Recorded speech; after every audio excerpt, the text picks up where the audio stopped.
ನಿಮ್ಮ news room ಪ್ರತಿದಿನ ರಾತ್ರಿ 9 ಗಂಟೆಗೆ. ನ್ಯೂಸ್ ಎಕ್ಸ್‌ಪ್ರೆಸ್ ಎಟ್ 6 ಗೆ ಸ್ವಾಗತ. ನಾನು ಸುಕನ್ಯಾ. ನಶೆ ಜಾಲದಲ್ಲಿ ತುಪ್ಪದ ಬೆಡಗಿ ರಾಗಿಣಿ ತಗ್ಲಾಕೊಂಡಿದ್ದು ಹೇಗೆ? ಸ್ಯಾಂಡಲ್ವುಡ್ ನಟರ ಬಗ್ಗೆ ನಟಿ ಸಂಜನಾ ತಿರುಗಿ ಬಿದ್ದಿದ್ಯಾಕೆ? ಭಾರತ ಚೀನಾ ಗಡಿಯಲ್ಲಿ ಉದ್ವಿಗ್ನ ಸ್ಥಿತಿ ನಿರ್ಮಾಣವಾಗಿರುವುದು ಹೇಗೆ? ಇವೆಲ್ಲವನ್ನ ನೋಡೋಣ ನ್ಯೂಸ್ ಎಕ್ಸ್‌ಪ್ರೆಸ್ನಲ್ಲಿ.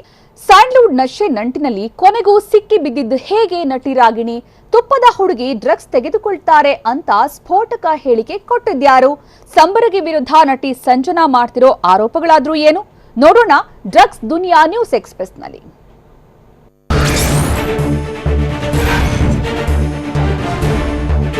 ಸ್ಯಾಂಡಲ್ವುಡ್ಗೆ ಡ್ರಗ್ಸ್ ಜಾಲದ ನಂಟು ಆರೋಪದಲ್ಲಿ ನಟಿ ರಾಗಿಣಿಯನ್ನ ಸಿಸಿಬಿ ಪೊಲೀಸರು ವಶಕ್ಕೆ ಪಡೆದಿದ್ದಾರೆ. ರಾಗಿಣಿ ಮನೆಯಲ್ಲಿ ಶೋಧದ ಬಳಿಕ ವಶಕ್ಕೆ ಪಡೆದಿದ್ದು ಹೆಚ್ಚಿನ ವಿಚಾರಣೆಗಾಗಿ ಸಿಸಿಬಿ ಕಚೇರಿಗೆ ಕರೆದೊಯ್ಯಲಾಯಿತು.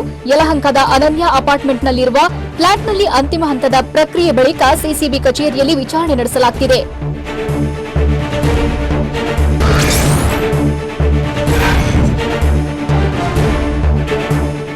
ಗಾಂಜಾ ಮತ್ತಿನ ಆರೋಪದಲ್ಲಿ ಅಂಧರಾಗಿರುವ ನಟಿ ರಾಗಿಣಿಯ ಆಪ್ತ ರವಿಶಂಕರ್ಗೆ ರಾತ್ರಿ ಪೂರಾ ಸಿಸಿಬಿ ಅಧಿಕಾರಿಗಳು ಡ್ರಿಲ್ ಮಾಡಿದ್ದಾರೆ. ಪೊಲೀಸ್ ಭಾಷೆಯಲ್ಲೇ ಆತನನ್ನ ಬಾಯ್ಬಿಡಿಸುತ್ತಿದ್ದು ವೀಡ್ ಬಗ್ಗೆ ಮಾಹಿತಿ ನೀಡುವಂತ ಪ್ರಶ್ನೆ ಮೇಲೆ ಪ್ರಶ್ನೆ ಮಾಡಿದ್ದಾರೆ. ಮೊದಲು ನನಗೇನು ಗೊತ್ತಿಲ್ಲ ಅಂತಿದ್ದ ರವಿಶಂಕರ್ಗೆ ಹಲವು ಸಾಕ್ಷಿಗಳನ್ನ ಆತನ ಮುಂದಿಟ್ಟ ಬಳಿಕ ಸತ್ಯ ಬಾಯ್ಬಿಟ್ಟಿದ್ದಾನೆ.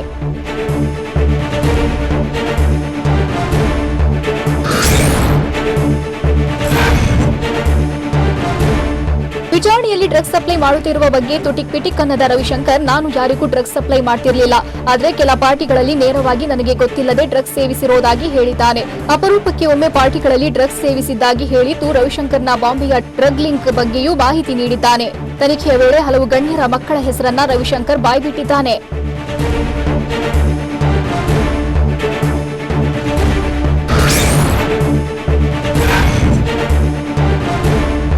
ನಟಿ ರಾಗಿಣಿಯನ್ನ ಸಿಸಿಬಿ ಪೊಲೀಸರು ವಶಕ್ಕೆ ಪಡೆದು ವಿಚಾರಣೆ ನಡೆಸುತ್ತಿದ್ದಾರೆ. ಆದರೆ ಯಲಹಂಕದ ತನ್ನ ಫ್ಲಾಟ್ನಿಂದ ಸಿಸಿಬಿ ಕಚೇರಿಗೆ ಕರೆದೊಯ್ಯುವಾಗ ರಾಗಿಣಿ ವಿಕ್ಟರಿ ಸಿಂಬಲ್ ತೋರಿಸಿದ್ರು. ಮಾಧ್ಯಮಗಳ ಕ್ಯಾಮೆರಾಗಳಿಗೆ ವಿಕ್ಟರಿ ಸಿಂಬಲ್ ತೋರಿಸಿದ್ದು ಈ ಪ್ರಕರಣದಲ್ಲಿ ಗೆದ್ದು ಬರುವ ವಿಶ್ವಾಸವನ್ನ ನಟಿ ರಾಗಿಣಿ ಪ್ರದರ್ಶಿಸಿದ್ದಾರೆ. ಸದ್ಯ ಸಿಸಿಬಿ ಅಧಿಕಾರಿಗಳು ನಶೆ ನಂಟಿನ ಬಗ್ಗೆ ಬಾಯ್ಬಿಡಿಸುತ್ತಿದ್ದಾರೆ.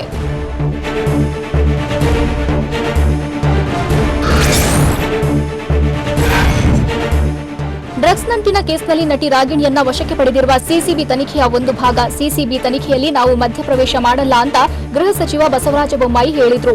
ಡ್ರಗ್ ತನಿಖೆ ತೀವ್ರಗತಿಯಲ್ಲಿ ಪ್ರಗತಿಯಾಗ್ತಿದೆ. ಹೊಸ ಆಯಾಮಗಳು ಸಿಕ್ಕಿದ್ದು ಡ್ರಗ್ ಪೂರೈಕೆಯ ಮೂಲ ಪತ್ತೆ ಹಚ್ಚಲು ಅಧಿಕಾರಿಗಳಿಗೆ ಸೂಚಿಸಲಾಗಿದೆ.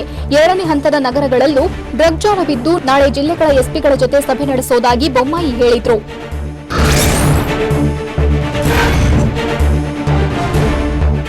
ನಶೆ ನಂಟಿನಲ್ಲಿ ಸಿಲುಕಿರುವ ನಟಿ ರಾಗಿಣಿಯನ್ನ ಬಂಧಿಸಬಾರದು ಅಂತ ಹಲವು ರಾಜಕಾರಣಿಗಳು ಒತ್ತಡ ಹೇರ್ತಿದ್ದಾರಂತೆ. ಸಿಸಿಬಿ ಅಧಿಕಾರಿಗಳಿಗೆ ಪ್ರಭಾವಿಗಳು ಒತ್ತಡ ತರುತ್ತಿದ್ದು ನಿನ್ನೆಯಿಂದಲೂ ನಿರಂತರವಾಗಿ ಫೋನ್ ಮಾಡಿ ಕಾಲಾವಕಾಶ ನೀಡುವಂತೆ ಒತ್ತಡ ಹೇರ್ತಿದ್ದಾರಂತೆ. ಆದರೆ ರಾಗಿಣಿಗೆ ವಿರುದ್ಧವಾಗಿ ಸಾಕಷ್ಟು ಸಾಕ್ಷ್ಯಗಳನ್ನ ಸಿಸಿಬಿ ಅಧಿಕಾರಿಗಳು ಕಲೆ ಹಾಕಿದ್ದಾರೆ.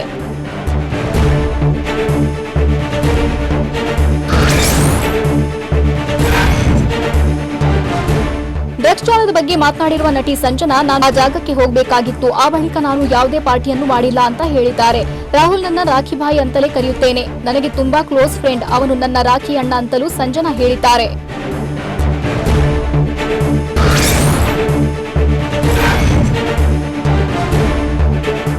ಡ್ರಗ್ಸ್ ಜಾಲದಲ್ಲಿ ಸಿಕ್ಕಿರುವ ನಟಿ ರಾಗಿಣಿ ದ್ವಿವೇದಿ ಆರೋಗ್ಯ ಇಲಾಖೆಗೆ ರಾಯಭಾರಿಯಾಗಲು ಮುಂದಾಗಿದ್ರು. ಅಷ್ಟರಲ್ಲಿ ಕೊರೋನಾದಿಂದಾಗಿ ರಾಯಭಾರಿ ವಿಚಾರ ಕೊಂಚ ವಿಳಂಬವಾಯಿತು. ಇಲ್ಲವಾಗಿದ್ದಲ್ಲಿ ರಾಜ್ಯ ಆರೋಗ್ಯ ಇಲಾಖೆ ಮುಜುಗರಕ್ಕೆ ಸಿಲುಕಬೇಕಾಗಿತ್ತು. ರಾಯಭಾರ ವಿಚಾರವಾಗಿ ಚರ್ಚಿಸಲು ಸಿಎಂ ಬಿಎಸ್ವೈ ಮತ್ತು ಆರೋಗ್ಯ ಸಚಿವ ಶ್ರೀರಾಮುಲುರನ್ನ ರಾಗಿಣಿ ಭೇಟಿಯಾಗಿದ್ರಂತೆ.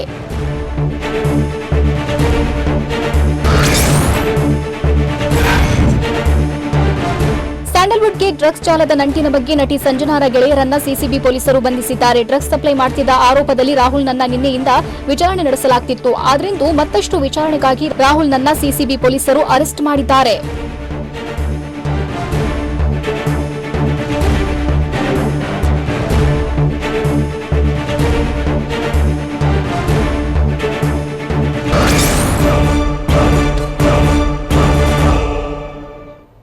ರಾಗಿಣಿಗೆ ಸಿಸಿಬಿ ಅಧಿಕಾರಿಗಳು ಕೇಳಿದ ಪ್ರಶ್ನೆಗಳಾದ್ರೂ ಏನು?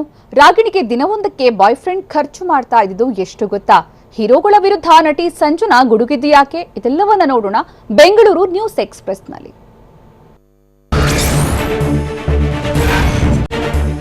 ಗಾಂಜಾ ಸೇವನೆಗೆ ಉತ್ತೇಜನ ನೀಡಿದ ಆರೋಪದಲ್ಲಿ ನಟಿ ನಿವೇದಿತಾ ವಿರುದ್ಧ ಎಫ್ಐಆರ್ ದಾಖಲಿಸಲಾಗಿದೆ. ತುಳಸಿ ಗಿಡವನ್ನ ಗಾಂಜಾ ಗಿಡಕ್ಕೆ ನಟಿ ನಿವೇದಿತಾ ಹೋಲಿಸಿದ್ರು. ಹೀಗಾಗಿ ಧಾರ್ಮಿಕ ಭಾವನೆಗೆ ಧಕ್ಕೆ ತಂದಿದ್ದಾರೆ ಎಂದು ಆರೋಪದಲ್ಲಿ ಎ ದೀಪಕ್ ಎಂಬುವವರು ದೂರು ನೀಡಿದ್ದಾರೆ.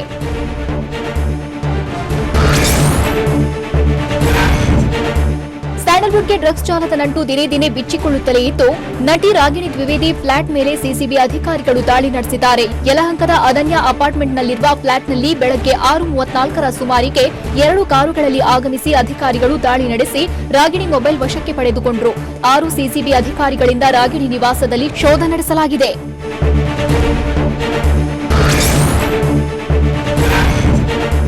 ನಟಿ ರಾಗಿಣಿಯನ್ನ ಸಿಸಿಬಿ ಅಧಿಕಾರಿಗಳು ವಶಕ್ಕೆ ಪಡೆಯುತ್ತಿದ್ದಂತೆಯೇ ಸುಮಾರು 40ಕ್ಕೂ ಹೆಚ್ಚು ಪ್ರಶ್ನೆಗಳನ್ನ ಕೇಳಲು ಅಧಿಕಾರಿಗಳು ಸಿದ್ಧರಾಗಿದ್ರು. ಸಿಸಿಬಿ ಅಧಿಕಾರಿಗಳು ರಾಗಿಣಿಗೆ ಪ್ರಶ್ನೆಗಳ ಮೇಲೆ ಪ್ರಶ್ನೆ ಕೇಳುತ್ತಿದ್ದು, ನೀವು ಕೇವಲ ಡ್ರಗ್ಸ್ ಗ್ರಾಹಕರಾಗಿದ್ದೀರಾ, ಸ್ನೇಹಿತರ ವಲಯಕ್ಕೆ ಡ್ರಗ್ಸ್ ಹಂಚಿಕೆ ಮಾಡುತ್ತಿದ್ದೀರಾ ಅಂತೆಲ್ಲ ಪ್ರಶ್ನೆಗಳನ್ನ ಕೇಳಿದ್ದಾರೆ.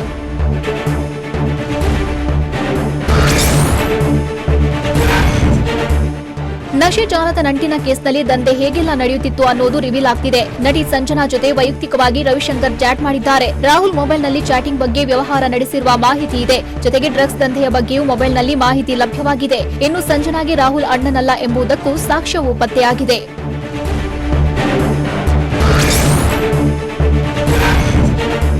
ನಶೆ ನಂಜಿನ ಜಾಲದಲ್ಲಿ ಸಿಲುಕಿರುವ ನಟಿ ರಾಗಿಣಿ ಖುದ್ದು ಡ್ರಗ್ಸ್ ಸೇವಿಸುತ್ತಿದ್ರು ಅನ್ನೋದು ವಿಚಾರಣೆಯಲ್ಲಿ ಬಯಲಾಗ್ತಿದೆ.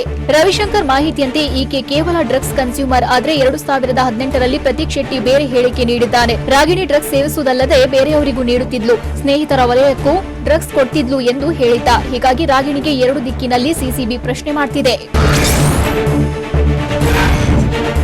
ಎನ್ಸಿಬಿ 3 ಡ್ರಗ್ ಪೆಡ್ಲರ್ಗಳನ್ನ ಬಂಧಿಸಿದ್ದು, ಪ್ರಕರಣದಲ್ಲಿ 2 ಆರೋಪಿಗಳು ಈಗಾಗಲೇ ಜಾಮೀನಿಗೆ ಅರ್ಜಿ ಸಲ್ಲಿಸಿದ್ದಾರೆ. ಬೆಂಗಳೂರಿನ 33ನೇ ಸಿಸಿಎಚ್ ಕೋರ್ಟ್ಗೆ ಮೊಹಮ್ಮದ್ ಅನೂಪ್, ರಿಜೇಶ್ ರವೀಂದ್ರನಿಂದ ಅರ್ಜಿ ಸಲ್ಲಿಸಿದ್ದು, ಇಬ್ಬರನ್ನು ಎನ್ಸಿಬಿ ಅಧಿಕಾರಿಗಳು ಡ್ರಗ್ಸ್ ಸಮೇತ ಹಿಡಿದಿದ್ರು. ರೇವ್ ಪಾರ್ಟಿಗಳಲ್ಲಿ ಡ್ರಗ್ಸ್ ಪೂರೈಕೆ ಮಾಡುತ್ತಿದ್ದ ಆರೋಪ ಇವರ ಮೇಲಿದೆ.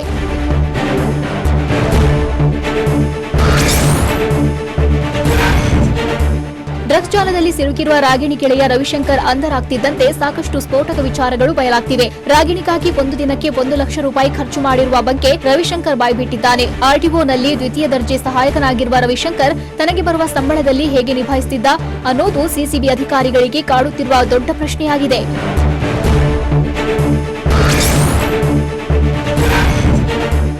ಚಿತ್ರರಂಗದಲ್ಲಿ ನಾಯಕಿಯರನ್ನ ಮಾತ್ರ ಏಕೆ ಪ್ರಶ್ನೆ ಮಾಡ್ತಾರೆ ಅಂತ ಸ್ಯಾಂಡಲ್ವುಡ್ ನಟಿ ಸಂಜನಾ ಗಲ್ರಾನಿ ಕಿಡಿಕಾರಿದ್ದಾರೆ. ಬೆಂಗಳೂರಿನಲ್ಲಿ ಮಾತನಾಡಿದ ಸಂಜನಾ, ನಾಯಕರ ಬಳಿಯೂ 20 ಕಾರುಗಳಿವೆ, ಅದನ್ನ ಯಾರೂ ಕೇಳಲ್ಲ. ನಾಯಕರಿಗೆ ಮಾತ್ರ ಗೌರವ ಕೊಡ್ತೀವಿ, ನಾಯಕಿಯರು ಕಾರು ಬಂಗಲೆ ತೆಗೆದುಕೊಳ್ಬಾರ್ದ, ಹೆಣ್ಣು ಬೆಳೆಯೋದನ್ನ ಸಹಿಸೋಕೆ ಆಗಲ್ಲವಾ ಅಂತ ಕಿಡಿಕಾರಿದ್ದಾರೆ.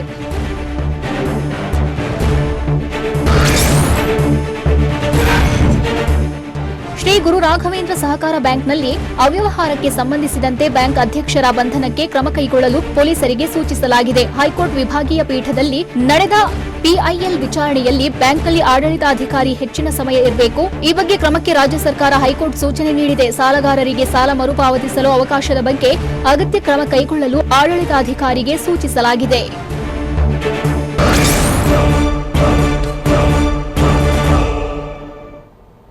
ಅಂಗಡಿ ಮಾಲೀಕರ ವಿರುದ್ಧ ಜನ ಸಿಡಿದಿದ್ದು ಯಾಕೆ? ಕೊಲ್ಲಲು ಹೊರಟ ಮುಂಗುಸಿಯಿಂದ ಹಾವನ್ನ ಹಂದಿಗಳು ಕಾಪಾಡಿದ್ದು ಹೇಗೆ? ಡ್ರಗ್ಸ್ ಜಾಲ ಮಟ್ಟ ಹಾಕೋದಕ್ಕೆ ಜಿಲ್ಲೆಗಳಲ್ಲೂ ಎದ್ದಿರೋ ಒಕ್ಕೊರಲ ಕೂಗುಗಳೇನು? ಇಂಥ ಕೌತುಕದ ಸುದ್ದಿ ನೋಡೋಣ ಸ್ಟೇಟ್ ನ್ಯೂಸ್ ಎಕ್ಸ್‌ಪ್ರೆಸ್‌ನಲ್ಲಿ.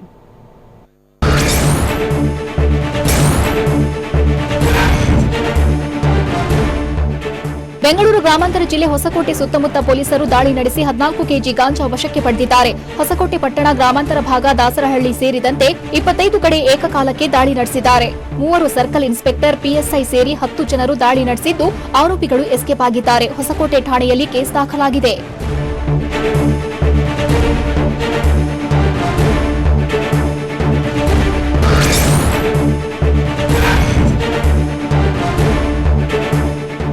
ಉತ್ತರ ಕನ್ನಡ ಜಿಲ್ಲೆ ಭಟ್ಕಳ ಪಟ್ಟಣದಲ್ಲಿ ದನ ಕದ್ದೊಯ್ಯುತ್ತಿದ್ದ ಕಾರನ್ನ ಪೊಲೀಸರು ವಶಕ್ಕೆ ಪಡೆದಿದ್ದಾರೆ. ಕಾರಲ್ಲಿದ್ದ ಗೋವನ್ನ ರಕ್ಷಿಸಿದ್ದಾರೆ. ಕಳ್ಳರು ಹಸು ಕದ್ದೊಯ್ಯುವಾಗ ಪೊಲೀಸರು ಬೆನ್ನಟ್ಟಿದ ವೇಳೆ ಕಾರು ಬಿಟ್ಟು ಎಸ್ಕೇಪ್ ಆಗಿದ್ದಾರೆ.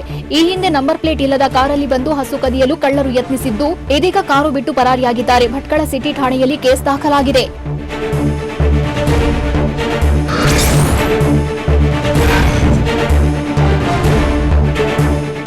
ಮೈಸೂರಿನ ಡಿಸಿ ಕಚೇರಿ ಬಳಿ ಕರ್ನಾಟಕ ಸೇನಾಪಡೆ ಕಾರ್ಯಕರ್ತರು ಪ್ರತಿಭಟನೆ ನಡೆಸಿದ್ದಾರೆ. ರಾಜ್ಯದ ವಿವಿಧೆಡೆ ಡ್ರಗ್ಸ್ ದಂಧೆ ಎಲ್ಲೆ ಮೀರಿದ್ದು ಮಟ್ಟ ಹಾಕಬೇಕು ಅಂತ ಒತ್ತಾಯಿಸಿದ್ದಾರೆ. ಡ್ರಗ್ಸ್ ದಂಧೆಯಲ್ಲಿ ಕನ್ನಡದ ನಟಿಯರ ಹೆಸರು ಕೇಳಿಬಂದಿದೆ.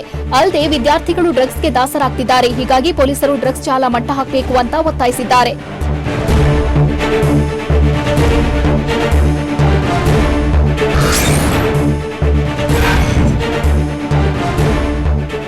ಗದಗ ಜಿಲ್ಲೆ ರೋಣ ತಾಲೂಕಿನ ಹೊಳೆ ಆಲೂರಲ್ಲಿ ರಸಗೊಬ್ಬರಕ್ಕಾಗಿ ಅಂಗಡಿಯೊಂದಕ್ಕೆ ರೈತರು ಮುಗಿಬಿದ್ದಿದ್ರು. ಈ ವೇಳೆ ಮಾಲೀಕ 15:15 ಗೊಬ್ಬರ ಖರೀದಿಸಿದ್ರೆ ಮಾತ್ರ ಯೂರಿಯಾ ನೀಡ್ತೇವೆ ಅಂತ ತಾಕೀತು ಮಾಡಿದ್ದ. ಇದನ್ನ ಖಂಡಿಸಿದ ರೈತರು ಅಂಗಡಿ ಮಾಲೀಕನ ವಿರುದ್ಧ ಆಕ್ರೋಶ ವ್ಯಕ್ತಪಡಿಸಿದ್ರು. ರಸಗೊಬ್ಬರ ಅಂಗಡಿ ಮಾಲೀಕರ ವಿರುದ್ಧ ಕ್ರಮಕ್ಕೆ ಒತ್ತಾಯಿಸಿದ್ರು.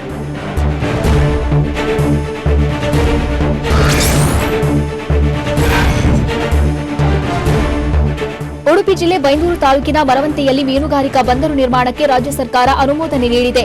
ಮರವಂತೆ ವ್ಯಾಪ್ತಿಯಲ್ಲಿ ನಾಡದೋಣಿ ಮೂಲಕ ಸಾಕಷ್ಟು ಜನ ಮೀನುಗಾರಿಕೆ ಮಾಡ್ತಾರೆ. ಹೀಗಾಗಿ 85 ಕೋಟಿ ರೂಪಾಯಿ ವೆಚ್ಚದಲ್ಲಿ ಬಂದರಲ್ಲಿ ನಿರ್ಮಿಸಲಾಗುತ್ತೆ. ಇದರಿಂದ ಮೀನು ವಿಲೇವಾರಿ ಸುಲಭ ಆಗಲಿದೆ, ಮೀನುಗಾರರಿಗೂ ಈಸಿ ಆಗಲಿದೆ.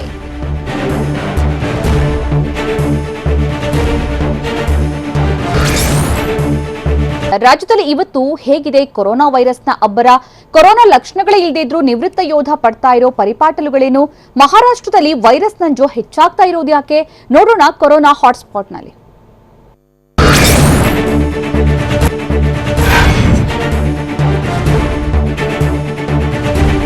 ರಾಷ್ಟ್ರ ರಾಜಧಾನಿ ದೆಹಲಿಯಲ್ಲಿ ಕಳೆದ ತಿಂಗಳು ಹೊಸ ಕೊರೋನಾ ಕೇಸ್ ಕಡಿಮೆಯಾಗಿದ್ವು. ಆದರೆ ಇತ್ತೀಚೆಗೆ ನಿತ್ಯ ಹೊಸ ಕೇಸ್ ಪತ್ತೆಯಾಗೋದು ಜಾಸ್ತಿಯಾಗಿದೆ. ಇದರಿಂದಾಗಿ ದೆಹಲಿಯಲ್ಲಿ ಕೊರೋನಾದ 2ನೇ ಅಲೆ ಆರಂಭವಾಗಿದೆಯೇ ಎನ್ನುವ ಅನುಮಾನ ಶುರುವಾಗಿದೆ.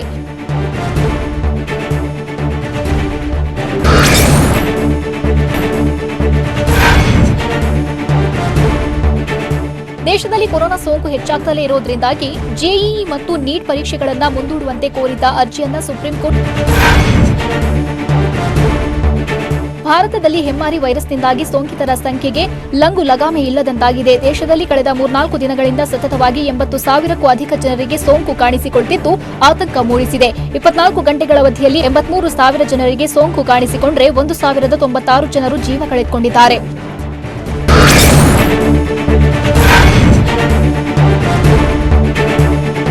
ದೆಹಲಿಯಲ್ಲಿ ಕೊರೋನಾ ಸೋಂಕಿತರ ಸಂಖ್ಯೆ ಏರಿಕೆಯಾಗುತ್ತಿದ್ದಂತೆಯೇ ನಕಲಿ ರಿಪೋರ್ಟ್ಗಳ ಹಾವಳಿ ಕೂಡ ಹೆಚ್ಚಾಗಿದೆ. 75 ಖೋಟಾ ಕೋವಿಡ್ ವರದಿಗಳನ್ನು ನೀಡಿದ್ದಾಗಿ ಓರ್ವ ವೈದ್ಯ ಮತ್ತು 2 ಸಹಾಯಕರನ್ನ ಪೊಲೀಸರು ಬಂಧಿಸಿದ್ದಾರೆ. ಡಾಕ್ಟರ್ ಕುಶ್ ಪರಾಸರ್ ಮತ್ತವರ ತಂಡ ಪರೀಕ್ಷೆ ಮಾಡದೆ ಕೋವಿಡ್ ವರದಿಗಳನ್ನು ನೀಡಿತ್ತು. ಸುಳ್ಳು ವರದಿ ನೀಡಿದ್ದನ್ನ ತನಿಖೆ ವೇಳೆ ಆರೋಪಿಗಳು ಒಪ್ಪಿಕೊಂಡಿದ್ದಾರೆ.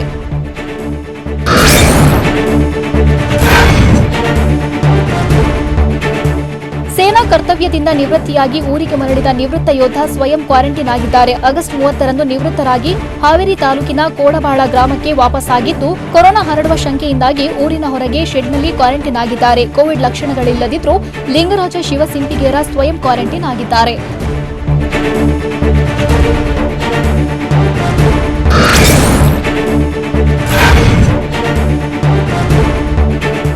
ರಾಯಚೂರು ಜಿಲ್ಲೆಯಲ್ಲಿ ಕೊರೋನಾ ಸೋಂಕಿನ ನಾಗಾಲೋಟಕ್ಕೆ ಎಲ್ಲೆಗೆ ಇಲ್ಲದಂತಾಗಿದ್ದು ಸೋಂಕಿತರ ಸಂಖ್ಯೆ ಏರುತ್ತಲೇ ಇದೆ. ಜಿಲ್ಲೆಯಲ್ಲಿ ಇವತ್ತು ಸಹ 169 ಜನರಿಗೆ ಕೊರೋನಾ ಸೋಂಕು ಕಾಣಿಸಿಕೊಂಡಿರುವ ಶಂಕೆ ವ್ಯಕ್ತವಾಗಿದೆ. ಸಿಂಧನೂರಲ್ಲಿ 46, ಲಿಂಗಸಗೂರಿನಲ್ಲಿ 41, ರಾಯಚೂರು 37, ಮಾನ್ವಿ 25, ದೇವದುರ್ಗದಲ್ಲಿ 20 ಜನರಿಗೆ ಕೊರೋನಾ ದೃಢವಾಗಿದೆ.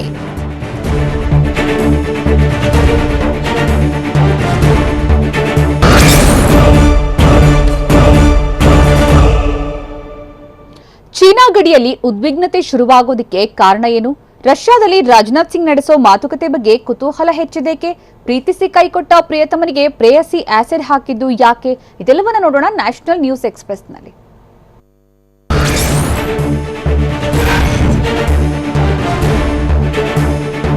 ಪ್ರಧಾನಿ ನರೇಂದ್ರ ಮೋದಿ ಇಂಡಿಯನ್ ಪೊಲೀಸ್ ಸರ್ವಿಸ್ನ ಪ್ರೊಬೇಷನರಿಗಳ ಜೊತೆ ಸಂವಾದ ನಡೆಸಿದ್ರು.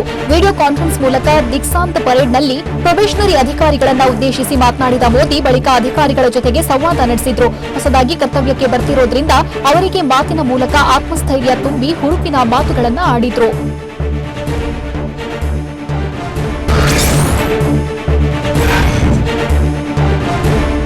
ಯೋಗ ಮತ್ತು ಪ್ರಾಣಾಯಾಮ ಮಾಡುವುದರಿಂದ ಆರೋಗ್ಯಕ್ಕೆ ಒಳ್ಳೆಯದು ಅಂತ ಪ್ರಧಾನಿ ಮೋದಿ ಹೇಳಿದ್ರು.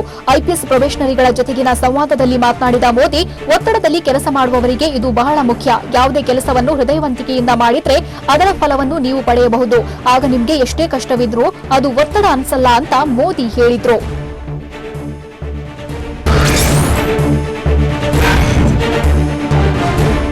ಸೇನಾ ಮುಖ್ಯಸ್ಥ ಮುಕುಂದ ನರವಾಣೆ ಲಡಾಖ್ ಗಡಿಗೆ ಭೇಟಿ ನೀಡಿದ್ದಾರೆ. ಭಾರತೀಯ ಸೈನಿಕರ ಮನೋಸ್ಥೈರ್ಯ ಹೆಚ್ಚಾಗಿದೆ. ನಾವು ಎಲ್ಲ ಸವಾಲುಗಳಿಗೂ ಸಿದ್ಧವಾಗಿದ್ದೇವೆ. ಚೀನಾದ ಜೊತೆಗೆ ಸೇನಾ ರಾಜತಾಂತ್ರಿಕ ಮಾರ್ಗದ ಮಾತುಕತೆ ನಡೆಯುತ್ತಿದೆ ಎಂದು ಸೇನಾ ಮುಖ್ಯಸ್ಥ ಮುಕುಂದ ನರವಾಣೆ ಹೇಳಿದ್ದಾರೆ.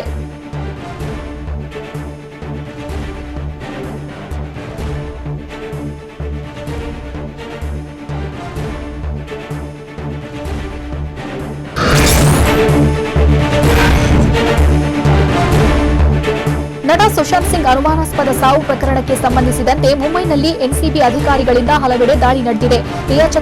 ರಿಯಾ ಸಹೋದರ ಸೌವಿಕ್ ಚಕ್ರವರ್ತಿ ಹಾಗೂ ಆತನ ಗೆಳೆಯ ಸ್ಯಾಮ್ಯುಯಲ್ ಮಿರಾಂಡಾ ಮನೆ ಮೇಲೆ ಎನ್ಸಿಬಿ ದಾಳಿ ನಡೆಸಿದೆ. ಸುಶಾಂತ್ ಮನೆಯಲ್ಲಿ ಕೆಲಸ ಮಾಡುತ್ತಿದ್ದ ಸ್ಯಾಮ್ಯುಯಲ್ ಸೌವಿಕ್ ಸೂಚನೆ ಮೇರೆಗೆ ಸುಶಾಂತ್ಗೆ ಡ್ರಗ್ಸ್ ನೀಡುತ್ತಿದ್ದ ಅನ್ನೋದು ಬಯಲಾಗಿದೆ.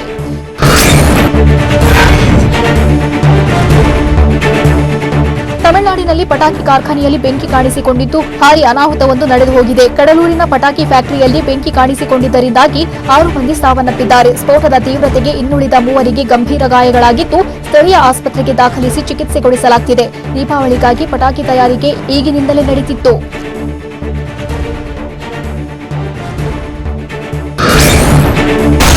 ಇನ್ಸೈಡ್ ಸುದ್ದಿ ಸೋಮವಾರದಿಂದ ಶನಿವಾರ ಸಂಜೆ 7 ಗಂಟೆಗೆ TV9 ನಲ್ಲಿ ಮಾತ್ರ.